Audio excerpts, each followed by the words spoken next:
Back to another not another video. This is the first one. The first video of Minecraft story time, where we tell my books off of Minecraft that I made or whatever, something made for me or something whatever. So before we get started, I wanted to show you the character. Oh, and also before that, I want to tell you that there's spoilers of Undertale in this book. So if you want to get Undertale and you do not want any spoilers, do not watch this video, period. Okay? So let's get started. So this is whatever. So this is zoomed in all the way. So yeah, it's kind of far away from my distance because I'm like holding it out far away. But this is Katsity the cat. She has an orange soul because of her orange jacket and stuff. She's straight tail and all that. So that way, because I don't really explain my characters too much. So yeah, that's Katsity. You'll see all these other characters and you'll get to know their names after I'm done with the next book. When you'll see that this one's name.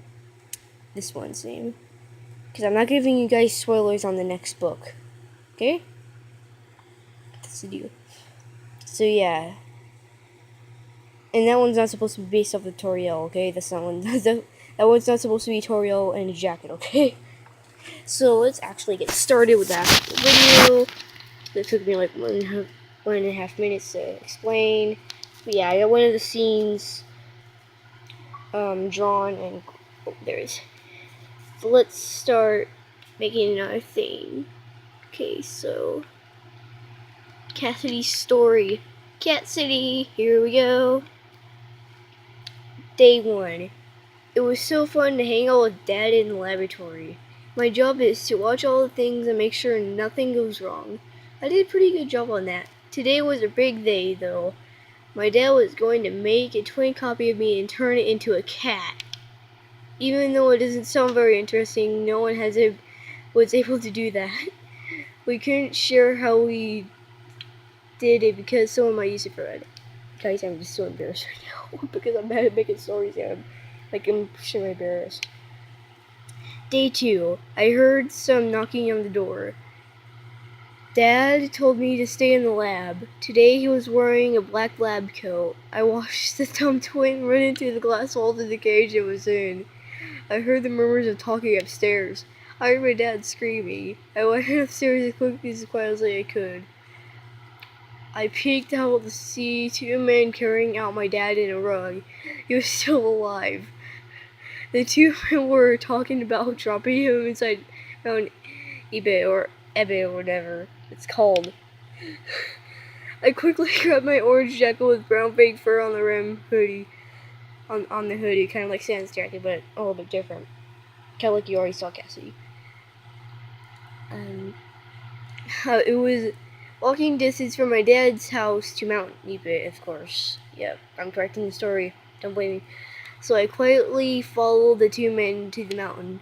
Day 3. It was morning. Oh, at the top of the mountain, there were flowers surrounding a large hole that seemed bottomless.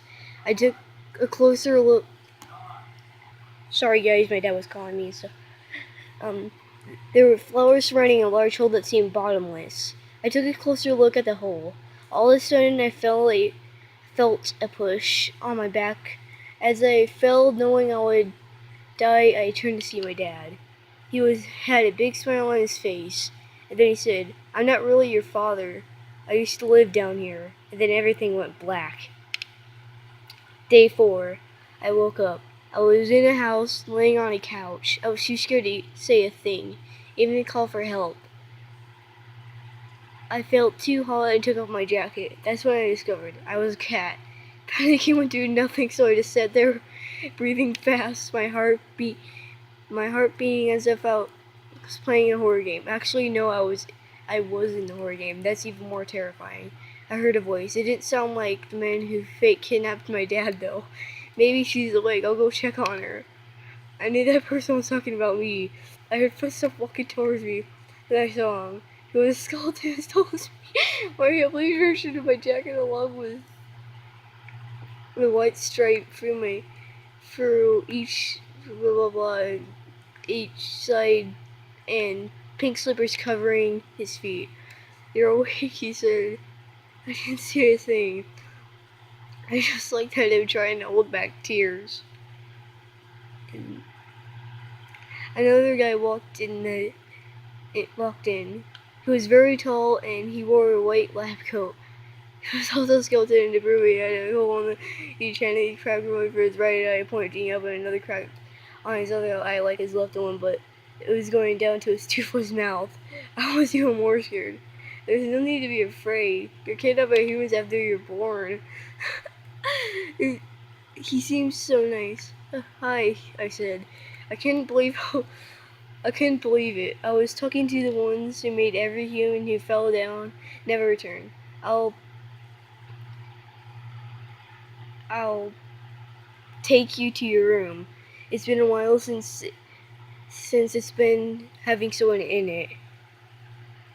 Live in it, Short One said. I picked up my jacket and followed him upstairs. So, what's your name? I asked. Sans, he said. What's my name? I asked. Sans laughed. It's Katsity, he answered. I searched my jacket and pocket and pulled out a little stuffed animal. It was a magenta cat with red cheeks, a black bow tie, and purple on its hands, feet, and the lip of his tail. When I was 9, I strung this together with I paused my sentence at Sans when the door to reveal a blue painted roof of a magenta bed. I resumed. My not real dad. Sans looked at me. I'll see you tomorrow, sister, he said. I was more calm. I walked into my new room and closed the door behind me. I dropped myself onto the bed and fell asleep. Day 5. It was morning. I walked out of my room quietly. I saw a nice young baby. He had a red scarf and yellow t-shirt. He turned around to see me. Greetings, he said. He said he was probably 10 years old. You must be my sister. I'm the great papyrus. Oh my god, this is like really embarrassing. I slug like I was glad I was with his family. I don't think they would ever do anything like my fake dad would do to me. I put on my jacket and walked outside the house as Papyrus made breakfast. As I suspected, it was snowing outside. I saw a guy and decided to talk to him. He gasped when he saw me. How did you survive that fall? It was my fake dad. I walked away without saying anything to him. Day 100. I know, I skipped ahead, so what? I know exactly what I mean. I walked to the judgment hall to meet Sans there. I opened the doors and walked to him. I heard my footsteps. I turned to see a man in a black lab coat. It was my fake dad. I hid behind a pillar before he could see me. Looks like someone's brother is about to get killed, he growled. So it seems you came to kill me.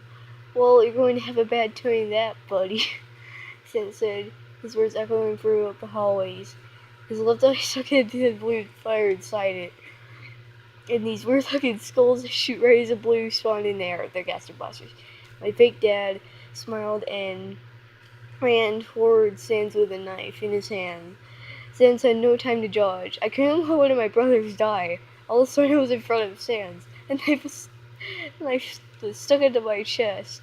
I fell to the ground, motionless. Sans looked at my fake dad. You dirty sister killer, he said. Those were the last words I heard. And the second one of the story of Katsity is coming. I don't know if it's this one or this one because I'm making 2 books at once. But yeah, I hope you guys enjoyed the video, guys. Oh wait, and also the scene. I forgot the scene of when she was hiding behind a pillar. Couldn't get it far away enough. Here's the scene. So there you go, guys. Bye bye. Have a great day today, and bye bye.